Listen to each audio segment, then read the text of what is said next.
Erev Tov, donc Erev Tov les Koulam, et sans plus attendre, sans transition, on commence par de la musique.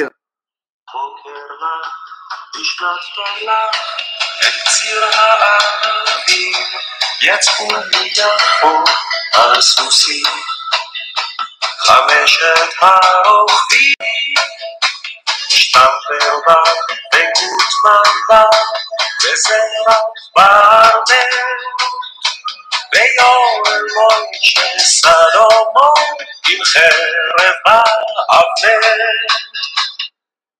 Et voilà, Rickenstein qui ouvre notre cours de ce soir et qui nous chante à la gloire de cet homme qui se baladait avec son fusil, son épée et sa Torah. Aujourd'hui, on va parler d'un homme extraordinaire, d'un cavalier au grand cœur, d'un homme qui va être tellement important que personne ne le connaît. Je parle aujourd'hui de ce personnage extraordinaire qui a une statue à son effigie. Mais attention, quand je te parle d'une statue à son effigie, il y a plein de gens qui ont des statues à leur effigie.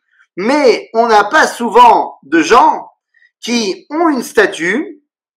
Et comment te dire, cette statue-là, elle met en scène un rabbin qu'il est aussi un motard. Alors ça, surtout qu'à son époque, il n'y avait pas de moto. C'est quand même pas mal. Eh oui, les amis, je vous montre ici la statue de l'homme qui va être notre personnage de la soirée. Attention, tenez-vous bien.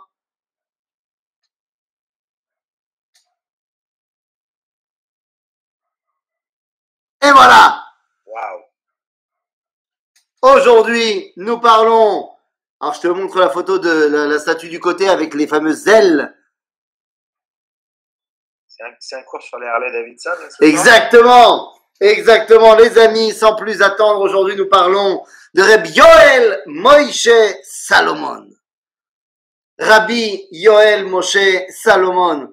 Et là, tout de suite, je te dis que tu sais pas de qui on parle. Tu n'as jamais entendu parler de lui. Et pourtant, ouah. Rabbi Yoel Moshe Salomon. Alors, on va commencer notre histoire quand Rabbi Yoel Moshe, il est tout petit. Il est tout petit, et quand il est tout petit, il adore une chose. Il adore se retrouver entre les jambes, sur les genoux de son grand-père. Son grand-père, oh là là, mais quel homme!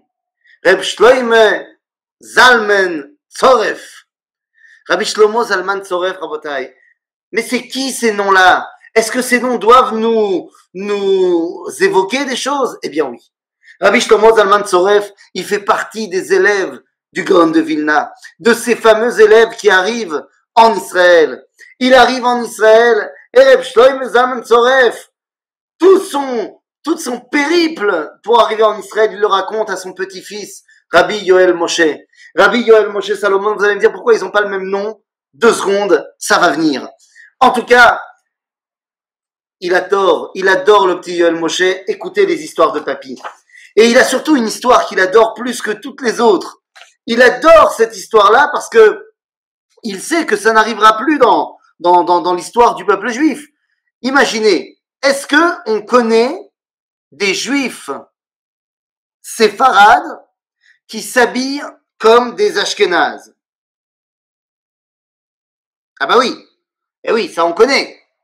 Ça on connaît, on en voit tous les jours dans toutes les yeshivot. Des mecs qui sont habillés en costume avec un borsalino et qui disent qu'ils veulent pas déroger de ce que leurs ancêtres s'habillaient. Bon. Mais l'inverse. Est-ce qu'on connaît l'inverse? Est-ce qu'on connaît des juifs ashkénazes qui s'habillent en séfarade? Ah, ça c'est moins connu. Ça c'est moins facile à trouver. Et pourtant, il y en a eu. Et pourtant, il y en a eu parce qu'il y a eu une époque où, eh bien, tenez-vous bien, les Ashkénazim n'ont pas le droit d'habiter à Jérusalem. De quoi parle-t-on? Imaginez-vous, si je vous montre ce dessin-là, eh bien, on parle de gens qui ont tous des noms qui terminent en Vitch, en ski, en off. autant te dire, pas vraiment des Marocains du Sud. 1720. À cette époque-là, Rabbi Yehuda HaChassid a construit la synagogue de la Chourva. Il a construit la synagogue de la Chourva qu'on connaît au centre de la vieille ville de Jérusalem.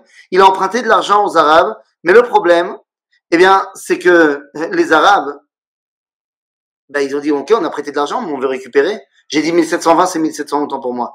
Ils veulent récupérer l'argent qu'ils ont investi.